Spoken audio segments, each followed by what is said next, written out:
8.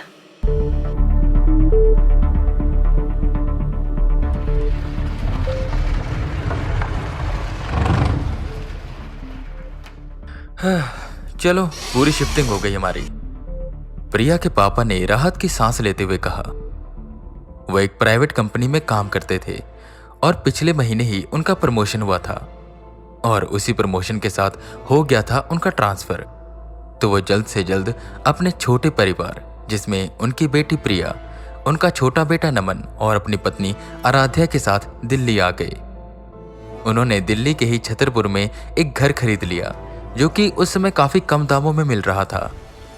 घर देखने में ज्यादा बड़ा तो नहीं था, पर घर की कंडीशन काफी सही थी।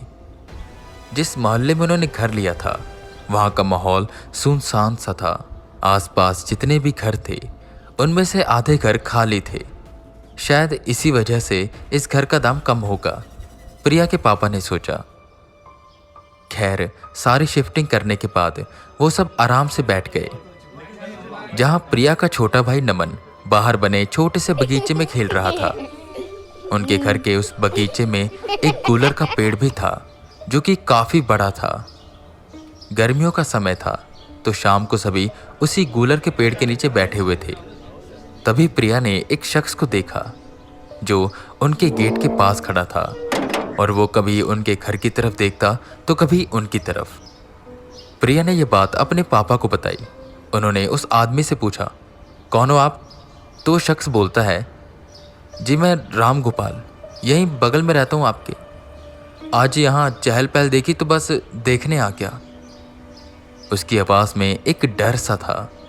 आइए अंदर आइए, प्रिया के पापा ने कहा, जिस पर राम गोपाल कुछ हिचकिचाते हैं और बाद में कभी आऊंगा कहकर चले जाते हैं। ये बात उन सबको अजीब लगती है। खैर, रात हो जाती है। वो सब सोने के लिए चले जाते हैं। प्रिया अपने छोटे भाई के साथ सो रही थी। उसका कमरा बिल्कुल उस कूलर के पेड़ के सामने था और खिड़की से उस पेड़ की बड़ी बड़ी शाखाएं दिखाई देती थी। प्रिया को एक आवाज आई। उसने आंख खोलकर यहां वहां देखा तो वहां कोई नहीं था कि तभी उसकी नजर खिड़की पर पड़ी और जो उसने देखा, उसे देखकर वो जोर से चीख पड़ी। उसने उस कूलर के पेड़ की एक शाखा पर सफेद लिबास में एक औरत को देखा, जो कि एकटक उसी की तरफ देख रही थी और उस औरत की गोद में एक बच्चा भी था। प्रिया की चीख सुनकर उसके मम्मी पापा आ गए और प्रिया ने उन्हें ये सारी बात बताई। वो काफी डरी हुई थी, पर जब सबने वहां देखा तो वहां बस एक सफेद रंग का कोई कपड़ा लटक रहा था, जो शायद प्रिया के पापा की शर्ट थी। ये देख नमन जोर जोर से हंसने लगा। दीदी, आप तो एक कपड़े से डर गए।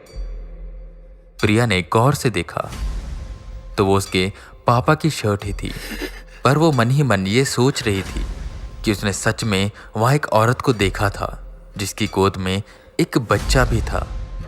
पर अब वो क्या कह सकती थी। उसके पापा ने खिड़की का पर्दा लगा दिया और उसे सोने को कहा, पर वो पूरी रात सो नहीं पाई।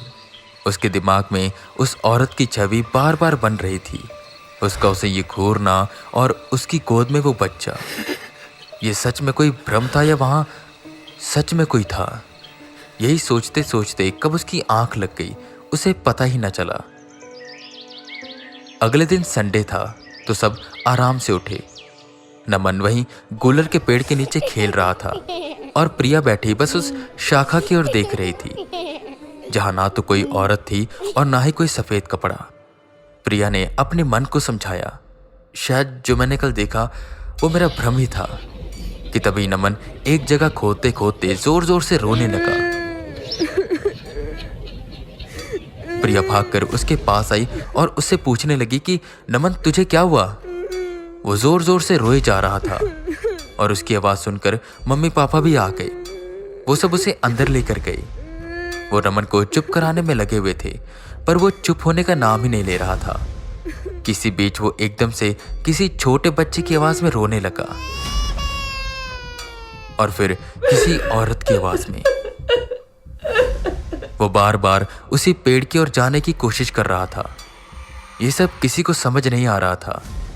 कुछ देर बाद नमन चुप हुआ और सबने उससे पूछा, नमन तुझे हुआ क्या था और तू ऐसे रो क्यों रहा था? पर वो ऐसे बर्ताव कर रहा था कि जैसे कुछ हुआ ही नहीं है। वो तो बस वहां खेल रहा था। इन सब चीजों से वो चिंतित हो गए। रात को प्रिया नमन के साथ सो रही थी। उसकी तबीयत कुछ खराब सी लग रही थी, तो वो उसके माथे पर हाथ फेर रही थी। उसे हल्की हल्की नींद आने लगी और अभी वो पूरी तरह से सो ही पाती कि अचानक से उसे एहसास हुआ कि उसके हाथों में कुछ गीला गीला लग रहा है। उसने अपनी आंखें खोली तो देखा उसके हाथों में खून लगा था और अब उसके सामने नमन नहीं बल्कि वही औरत थी जो उसने कल रात कूलर के पेड़ पर बैठी हुई देखी थी। वो एकटक उसकी ओर देख रही थी। उसकी आंखों से पानी बह रहा था और उन दोनों के बीच में एक छोटा सा बच्चा था जिसकी आंखें पूरी लाल थी और वो रोए जा रहा था। ये सब देखकर प्रिया जोर से चिल्लाती है, जिससे नमन उठ जाता है और रोने लगता है। उसके मम्मी पापा भाग कर आते हैं।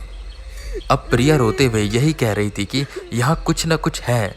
उसने फिर से उस औरत को देखा और नमन भी अब फिर से रोते रोते कभी किसी बच्चे की तरह रोता तो कभी किसी औरत की तरह। प्रिया के मम्मी पापा को भी लगने लगा कि यहाँ सच में कुछ न कुछ है। उन्होंने ये फैसला किया कि अगले ही दिन वो किसी पंडित जी को बुलाएंगे, पर अभी के लिए वो सब साथ में सो गए। अगले दिन नमन को बहुत तेज बुखार हो गया। उसके पापा दवाई लेकर आए, पर कोई सुधार नहीं हुआ। पंडित जी को उन्होंने बुला लिया था, जो कि शाम को आए और घर में आते ही वो सीधा उस बगीचे में घूमने लगे और बार बार उस कूलर के पेड़ के चक्कर काटने लगे। उन्हें ये यकीन हो गया था कि यहाँ जो भी है उसका संबंध किसी न किसी तरह इस कूलर के पेड़ से है। ये सब होते हुए रामगोपाल जी देख रहे थे। वो काफी डरे हुए लग रहे थे। प्रिया के पापा ने उन्हें देखा और उन्हें ऐसा लगा कि जरूर रामगोपाल जी को कुछ न कुछ पता है। वो उनके पास गई और उन्हें लेकर अंदर आई। पहले तो वो बहुत हिचकिचा रहे थे, पर आखिर में प्रिया के पापा के इतनी जिद करने पर वो अंदर आ गए। पंडित जी अभी भी उसी गोलर के पेड़ के पास घूम रहे थे और वो बोले, यहाँ कोई ना कोई अदृश्य शक्ति है। एक नहीं बल्कि दो, एक बड़े रूप में और एक छोटे रूप में। वो जरूर शीतल और उसकी 8 महीने की बेटी परी होगी। रामगोपाल जी को कुछ न कुछ तो पता था। प्रिया के पापा ने उन्हें जोर दिया और उनसे पूछा कि आखिर ये शीतल और उसकी बेटी परी कौन है और वो ऐसे हमें तंग क्यों कर रही है। जिस पर रामगोपाल जी बताते हैं शीतल और उसकी बेटी की कहानी। बहुत समय पहले यहाँ एक परिवार रहा करता था। उसी में बड़ा लड़का था मोहित, जिसकी शादी शीतल से हुई। वो जब नई नई घर में आई तो सब कुछ बिल्कुल ठीक था, पर धीरे धीरे मोहित की माँ उसे कहने लगी कि उसे एक पोता चाहिए। एक बार यूं ही शीतल ने हंसते हुए कहा, माँ जी मैं तो चाहती हूँ कि मुझे लड़की हो। जिस पर उसकी माँ गुस्से हो गई और उसे कहने लगी कि लड़का चाहिए लड़का, समझी, मुझे पोता चाहिए बस। इसके लिए वो उसे अलग अलग बाबाओं के पास लेकर गई, उसे प्रसाद खिलाए और बहुत सी जगह मन्नतें मांगी। शीतल जब पेट से हुई तो सब यही आस करने लगे कि उसे लड़का हो, पर नियति को कुछ और मंजूर था। शीतल और मोहित को एक फूल सी बेटी हुई जिसका नाम उन्होंने परी रखा। पर मोहित की मां का बर्ताव तब से और बदल गया। वो उसे बात बात पर ताने देती, परी से प्यार से खेलती नहीं और उससे अलग बर्ताव करती, जैसे वो उनकी पोती है ही नहीं। और बात तो सही है, उन्हें तो बस एक पोता चाहिए था। जब यह अत्याचार बहुत ज्यादा बढ़ा तो घर में लड़ाइयां होने लगी और मोहित भी अपनी मां का साथ देता और शीतल को अकेला कर देता। जब शीतल हार गई तो उसने यहीं आत्महत्या कर ली और साथ ही साथ उसने अपनी बेटी को भी मार दिया। बदनामी के डर से उसके ससुराल वालों ने शीतल को और उसकी 8 महीने की बेटी परी को इसी गुलर के पेड़ के नीचे दफना दिया। काफी महीनों तक वो झूठ बोलते रहे कि वो अपने मम्मी पापा के घर गई है, पर एक दिन शीतल के घर वाले पुलिस के साथ आए और आखिर में सच बाहर आ गया। सबको सजा मिली और ये घर खाली हो गया। उसके बाद जो भी यहाँ रहने आया उसे शीतल और उसकी बेटी दिखाई देने लगी। प्रिया की फैमिली से पहले यहाँ 3 फैमिलीज और आ चुकी हैं, पर वो भी ज्यादा से ज्यादा बस हफ्ता टिकी हैं। ये सच जानने के बाद उनकी हिम्मत नहीं हुई कि वो सब वहां रुके। हालांकि राम गोपाल जी ने कहा कि पंडित जी से पूजा करवा लो, पर वो मान नहीं रहे थे।